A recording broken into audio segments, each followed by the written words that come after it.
This is the longest reigning monarch in British history and the world's oldest head of state. Queen Elizabeth has died. She died last night. This is in Scotland. Her family and members of the royal family had rushed to her side after her health took a turn for the worse. She had been suffering from what the Buckingham Palace has called episodic mobility problems since the end of last year, forcing her to withdraw from nearly all her public engagements. Not just the United Kingdom, in fact, the world over, Divya has been mourning her tragic death. Though the Buckingham Palace did say she went peacefully, Twitter's been flooded with tributes. The Queen's funeral, though, is expected to take place at Westminster Abbey in London in less than 2 weeks. The exact date will be confirmed by Buckingham Palace. Right. World leaders are expected to arrive to pay their last respects. The coffin will be brought into London by a royal train on Monday. The coffin will first be taken to the Buckingham Palace and then she will be brought to the Westminster Hall from Buckingham Palace in a slow procession. That will also be accompanied by a military parade, Divya, and the members of the royal family, of course, will be present there. The Queen will then lie in state in Westminster Hall for about 4 days before her funeral, allowing members of the public to actually file past. The coffin will be draped in the royal standard and the imperial state crown will sit on top. She was the longest reigning monarch in British history. She had 4 children, 8 grandchildren and 12 great-grandchildren. The Queen married Prince Philip in 1947 and he accompanied her almost all through her entire reign until his death in April of 2021. Parmeshwar, he was 99. Right, actually back in 1952, while Elizabeth and Philip were on an official trip to Kenya, news came of her father's death. And at that young age, she was made queen in February of 1952. She was just 25 years old, Divya. So actually a phenomenal run. Her coronation ceremony took place the following year in June when she was just 25 years old. The Queen had tested positive for COVID-19 in February this year and she had complained that she felt a lot of fatigue and she was exhausted post that, and that is the statement that she made in April of this year. She died last night after 70 years on the throne and is succeeded by her eldest son, Charles. In fact, the visuals you can see on your screens at the moment, that's the last photographed picture we have of her meeting Liz Truss just a couple of days ago, in fact, and her mobility issues were playing up, which is why they met in Scotland rather than their traditional place in London in Buckingham Palace. Let's also listen in to some reactions coming in since her death. Today the crown passes, as it has done for more than 1,000 years, to our new monarch, our new head of state, His Majesty King Charles III.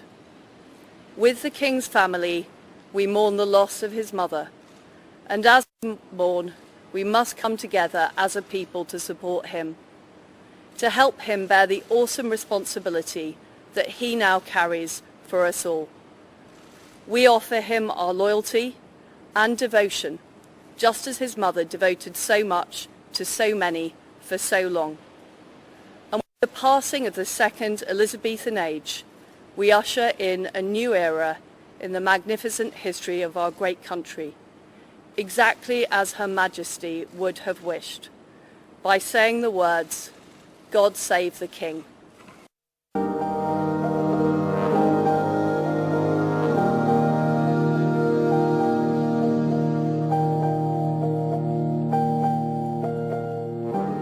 The longest reigning monarch in British history. A figure well loved in her country and beyond. Queen Elizabeth II. I declare before you all that my whole life, whether it be long or short. Heir to her father, King George VI, she was born in 1926 and was crowned in 1953 after her father's death.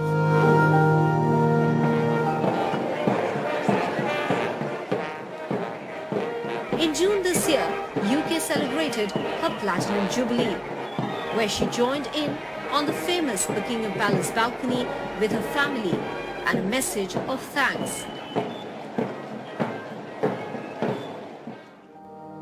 Last February, she established that her heir's second wife, Camilla, should be accepted and supported. Queen Elizabeth was married to her distant cousin, Prince Philip, in 1947. Their first child, Prince Charles, was born a year later. They had 3 other children, Anne, Andrew and Edward, with scandals plaguing their lives. Through it all, the Queen became a symbol of stoicism and dedication to duty above all else. Her biggest challenge came with the divorce and soon after the death of her daughter-in-law, Princess Diana, in the 1990s.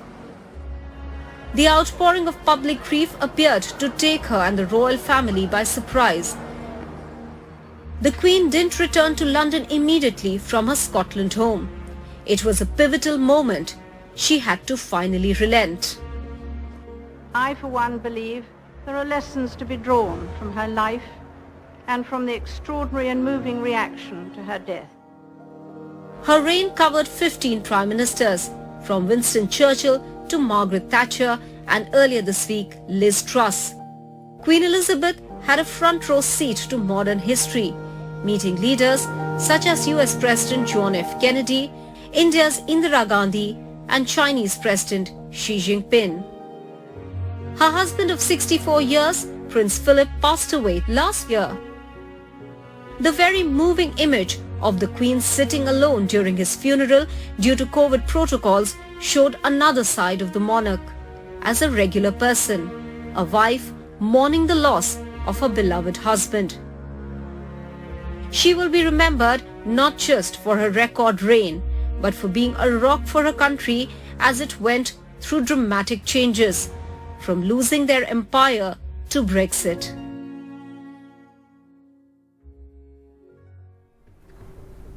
And her eldest son, Prince Charles, automatically becomes king. He'll be known as King Charles III. His second wife, Camilla, will be known as the Queen Consort. King Charles III, actually, who became the new monarch, immediately said his mother's death was a moment of greatest sadness for me and all my members of my family.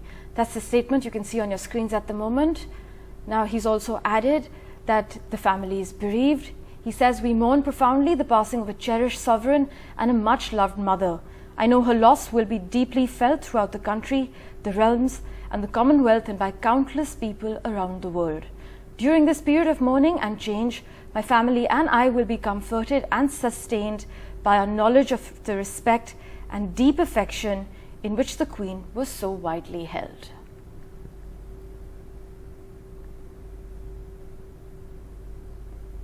Also, my colleague Radhika Iyer is reporting live from London. She sent us this report just a short while ago. Let's listen in.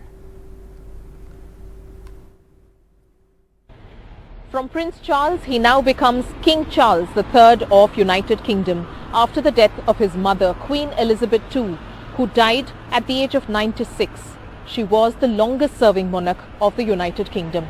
She died on Thursday at Balmoral in Scotland. The United Kingdom has officially gone into a state of mourning. For at least 10 days there's going to be solemn ceremony, and not until the 10th day is when the funeral of Queen Elizabeth II will take place at Westminster Abbey, where world leaders will be attending to pay their last respects. Her experience, her tenure and her capabilities have been termed as unparalleled, as something that cannot be matched. And so millions and millions are now turning up at palaces. Buckingham Palace, Windsor Castle in London, just outside London, also Balmoral in Scotland and Holyrood in Scotland, where first she will be taken to in her coffin. From Holyrood in Edinburgh, she will be taken by road to St Giles in Royal Mile in Edinburgh, and on Monday is when, on a royal train, slowly overnight, she will be brought to London, where people get an opportunity to pay their last respects. Millions are feeling a personal loss. Queen Elizabeth II inspired affection with the way she conducted herself, with the way she dressed, with the way she spoke, and with the way she kept not just the nation but also her family together in most instances despite controversies. Queen Elizabeth II travelled to India several times. Her affection for India is particularly known, which was reflected in Prime Minister Narendra Modi's condolence statement that was shared, talking of that emotional, candid moment he had with Queen Elizabeth at Buckingham Palace. She also celebrated what was the India-UK Week at the Buckingham Palace officially, which was the year 2019, where some of us from the media were invited along with celebrities and icons from different fields and spheres. The same for so many other nations. She, of course, was head of state for not just the United Kingdom, but also 14 other nations. A lot of people say that her ability to keep Britain together, or her ability to charm people, never left that mark on how the monarch became irrelevant over the years.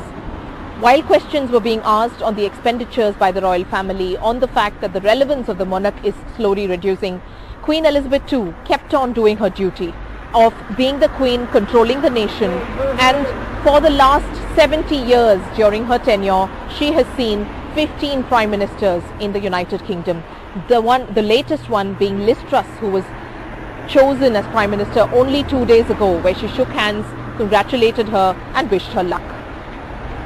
A lot of parliamentarians are being called back to the parliament because there will be official condolence messages that are shared to the royal family, including the king and his wife and his consort Camilla.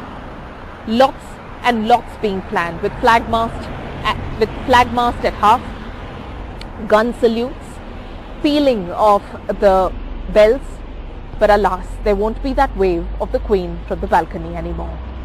Radhika Iyer from London, NDTV. And Prince Charles has become King Charles III. William and Kate will also inherit the titles of the Prince and Princess of Wales, the titles that were earlier held by Prince Charles and Princess Diana. Her Platinum Jubilee, in fact, marking 70 years on the throne, took place this year. The celebration of her reign was marked with an appearance on the balcony of Buckingham Palace. And as Radhika mentioned, that will be a scene that will be from the past now, Divya. Right, it was a very slimmed down group that comprised directly of the heirs to the throne, as she wasn't keeping too well. Do remember she had got COVID this year in February. One of the biggest challenges during her reign has been the media's unrelenting focus on the private lives of her children and her grandchildren. We're in fact getting some reactions from America at the moment. Let's listen in to what the White House and others in the United States of America have to say. Just got off of a plane coming from Indianapolis, Indiana, and when we got to the airport, we were just kind of checking the news, and we saw that come across, and it was really heartbreaking. I feel like in some ways they've been trying to prepare us for that with her retirement, and she was recently hospitalized. But it just, it just feels like an era is moving past us, and that's really sad. I think she's done a fabulous job. She's been a fabulous role model, considering what she did at such a young age. She didn't ask for any of that, but becoming Queen at such a young age. My middle name is Elizabeth, and she was visiting Australia for her 25 years Jubilee when I was born, so that's how I get my middle name. So look, she's very much a part of Australian culture as well as obviously British. Elizabeth Alexander Mary Windsor was born on the 21st of April 1926, and she took over at the age of 25. She's died at the age of 96. We'll keep tracking the big story and all the reactions coming in from across the globe. But for now, we're slipping into a very short break. Do stay tuned to NDTV.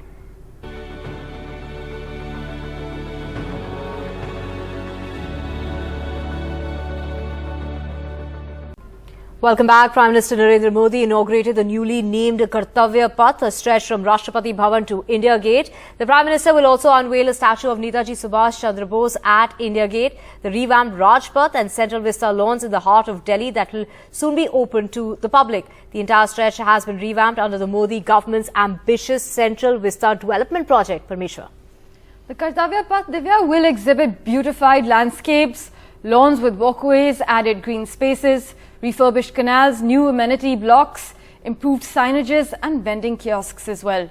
Meanwhile, the Prime Minister said the Rajpath was for the British Raj, to whom the people of India were slaves.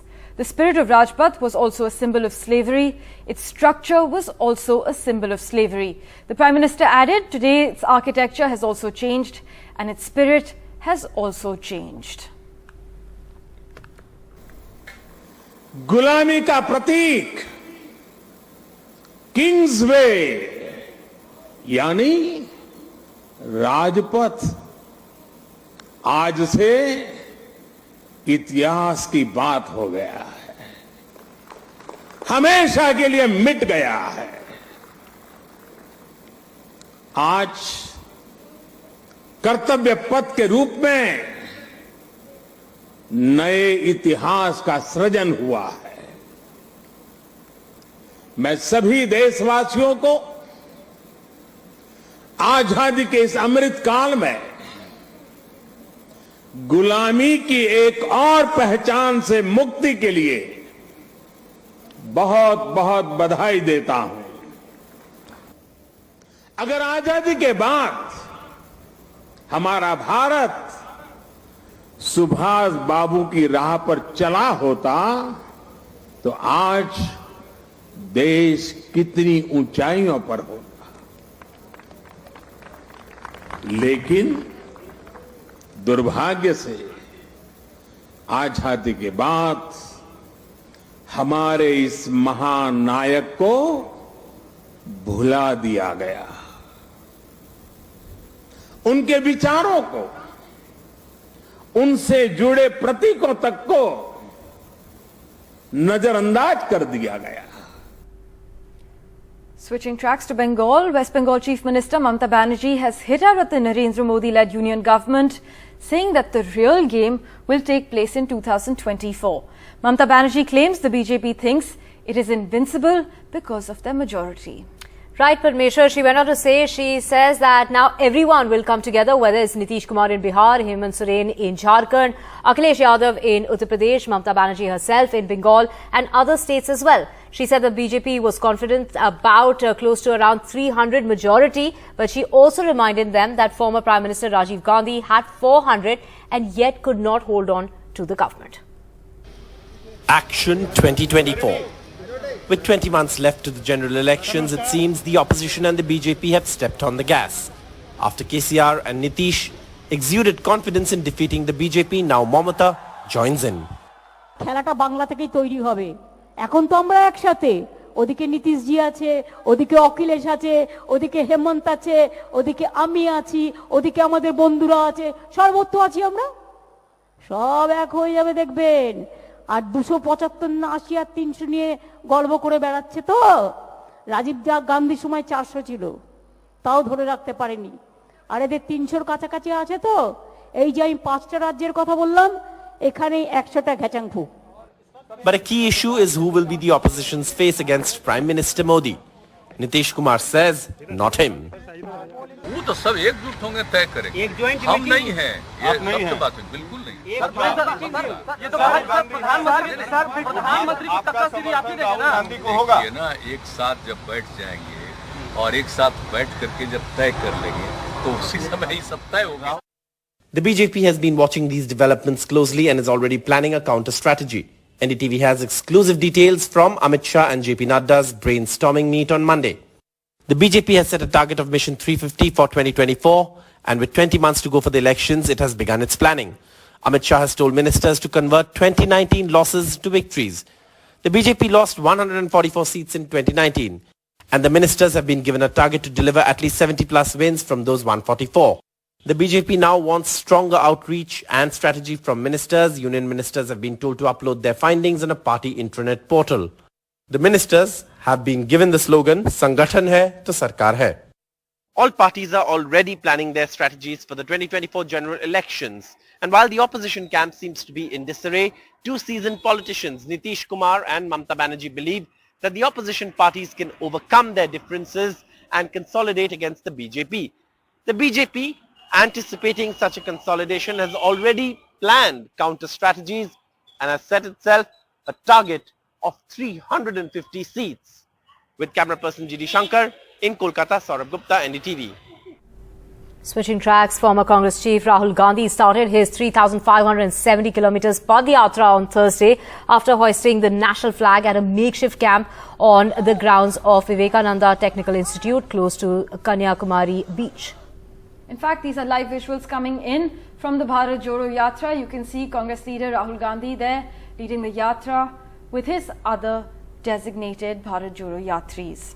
For the next 5 months or so, Rahul Gandhi and his 118 fellow travellers of this Bharat Jodo Yatra, designated as Bharat Yatris, would be on a mission to bridge social divisions, highlight issues like unemployment and inflation, and start a dialogue with different sections of the society. Now, this 3,750-kilometer Padyatra will be over 150 days, and there will be no hotel stays included. In fact, the Padyatris will spend nights in containers which have been mounted on trucks. 50,000 people have signed up to participate in this Padyatra, which will carry on over the next 5 months. And those are live visuals of Rahul Gandhi starting off day 2 of the Padyatra.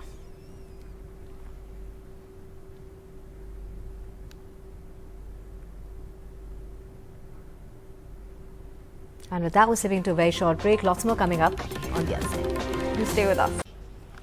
Welcome back. The Queen Elizabeth II has died. She died last night at the age of 96 in Scotland. Her body will be brought to London and the funeral is to take place in the next 2 weeks. The date hasn't been decided yet. The longest reigning monarch in British history and the world's oldest head of state, Queen Elizabeth, has died in Scotland. Her family was by her side. She had been suffering what the Buckingham Palace has called episodic mobility problems since the end of last year, forcing her to withdraw from nearly all her public engagements. The Queen's funeral is expected to take place at the Westminster Abbey in London in less than 2 weeks, and that date will be confirmed by the Buckingham Palace. World leaders are expected to arrive to pay their last respects. The coffin will be brought into London by a royal train on Monday. The coffin will be first kept and taken first to the Buckingham Palace, and then she will be brought to the Westminster Hall from the Buckingham Palace in a slow procession accompanied by a military parade and members of the royal family. The Queen will then lie in the state in the Westminster Hall for about 4 days before her funeral, allowing members of the public to file past. The coffin will be draped in royal standard and the imperial state crown will sit on top. She was the longest reigning monarch in British history. She had 4 children, 8 grandchildren and 12 great-grandchildren. She married Prince Philip in 1947 and he accompanied her for almost her entire reign until his death at the age of 99 in April of last year. In 1952, when Elizabeth and Philip were on an official trip to Kenya, news came of her father's death, and that's when she was made a queen in February of 1952. She was just 25. The coronation ceremony took place the following year in June, but it's this year when Queen Elizabeth tested positive for COVID-19 in the month of February. She died last night after 70 years on the throne and is succeeded by her eldest son, Charles. Prince Charles automatically became king and is now known as King Charles III. His second wife, Camilla, will be known as Queen Consort. King Charles, who became the monarch, has now become the king, said that the mother's death was a moment of greatest sadness for me and all members of the family. And also, William and Kate, known as the Duke and Duchess of Cambridge, will inherit the titles of the Prince and Princess of Wales, the titles that were held earlier by Prince Charles and Princess Diana. Her Platinum Jubilee, marking 70 years on the throne, took place this year. The celebration of her reign was marked with an appearance of her on the balcony of the Buckingham Palace. What does this mean for the United Kingdom and for the new king? My colleague Radhika Iyer gets us a report.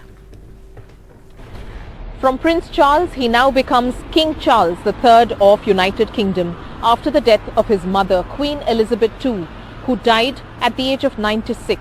She was the longest serving monarch of the United Kingdom. She died on Thursday at Balmoral in Scotland. The United Kingdom has officially gone into a state of mourning. For at least 10 days there's going to be solemn ceremony, and not until the 10th day is when the funeral of Queen Elizabeth II will take place at Westminster Abbey, where world leaders will be attending to pay their last respects.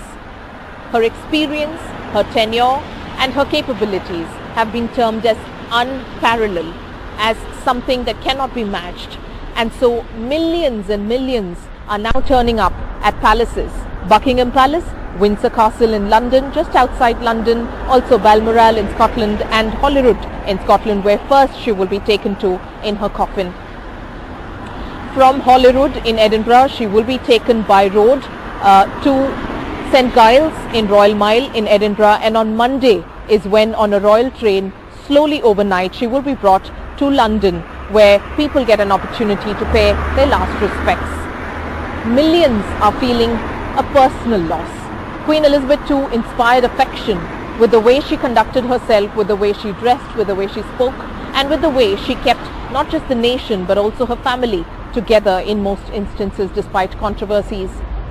Queen Elizabeth II travelled to India several times. Her affection for India is particularly known, which was reflected in Prime Minister Narendra Modi's condolence statement that was shared, talking of that emotional, candid moment he had with Queen Elizabeth at Buckingham Palace.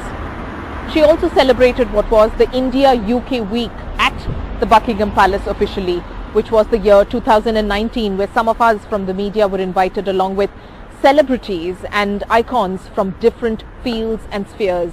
The same for so many other nations. She, of course, was head of state for not just the United Kingdom but also 14 other nations. A lot of people say that her ability to keep Britain together or her ability to charm people never left that mark on how the monarch became irrelevant over the years. While questions were being asked on the expenditures by the royal family, on the fact that the relevance of the monarch is slowly reducing, Queen Elizabeth II kept on doing her duty of being the queen, controlling the nation, and for the last 70 years during her tenure, she has seen 15 prime ministers in the United Kingdom. The latest one being Liz Truss, who was chosen as prime minister only 2 days ago, where she shook hands, congratulated her and wished her luck.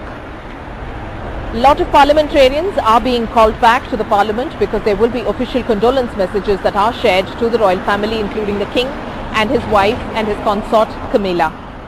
Lots and lots being planned with flag mast at half, gun salutes, pealing of the bells, but alas, there won't be that wave of the Queen from the balcony anymore. Radhika Iyer from London, NDTV. Elizabeth Alexandra Mary Windsor was born on the 21st of April 1926 in the London district of Mayfair, and initially she was unable to pronounce her given name, which is why she was called Lilibet, a nickname that became widely used by close relatives. She was crowned the Queen at the age of 25. She's died at the age of 96 in Scotland. To get details of what is expected today, we have my colleague Radhika joining us. Radhika, when is the coffin expected to reach London? Well, to London it arrives only on Tuesday morning at Buckingham Palace, but at the moment it is, of course, the Queen's body is in Balmoral. In Scotland, it will be today taken to Holyrood, her residence in Scotland, which is in the capital of Scotland at Edinburgh, where, of course, a lot of people within the neighbourhood want to believe that she was their neighbour. They will be given a chance for offering their last respects. The solemn ceremony is likely to go on for days, for at least 10 days. This is the longest-serving monarch. For 70 years, she's been the Queen of Britain, and most Britons and many generations in Britain don't know of a queen or a monarch before her, given her 70 years of tenure. So it is understandably a deep loss and mostly a personal loss for many.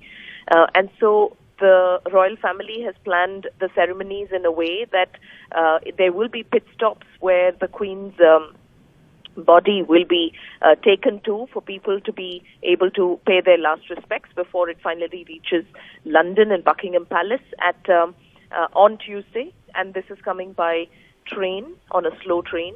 The King Charles and his consort Camilla are expected today in Buckingham Palace in London.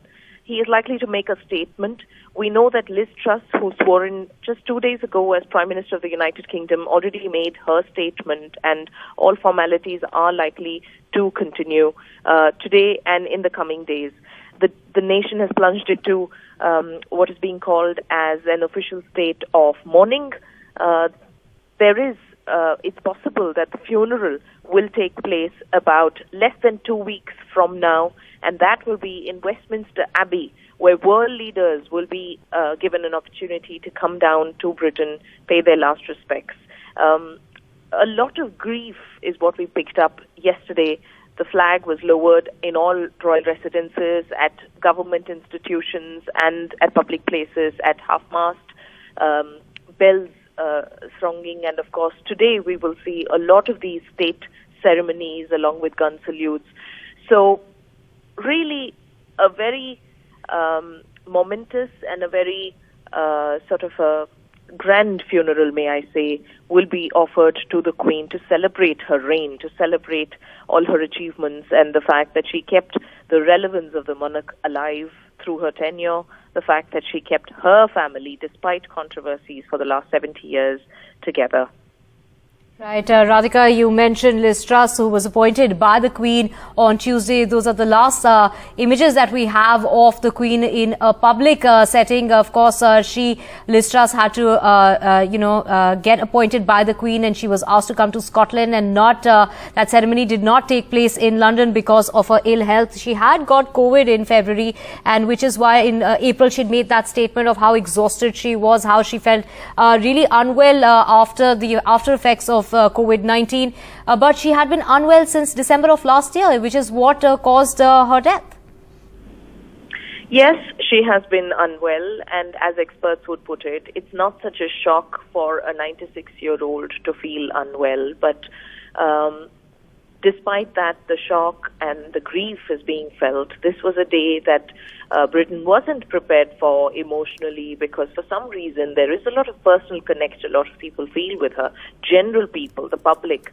Yesterday I picked up emotions of grief from regular Londoners who were saying that it is very sad because there was some sort of an affection they had developed for her, right, given her rule, given her reign, given her being around for so many long years, given the fact that she conducted herself in a way of grace and poise and dignity.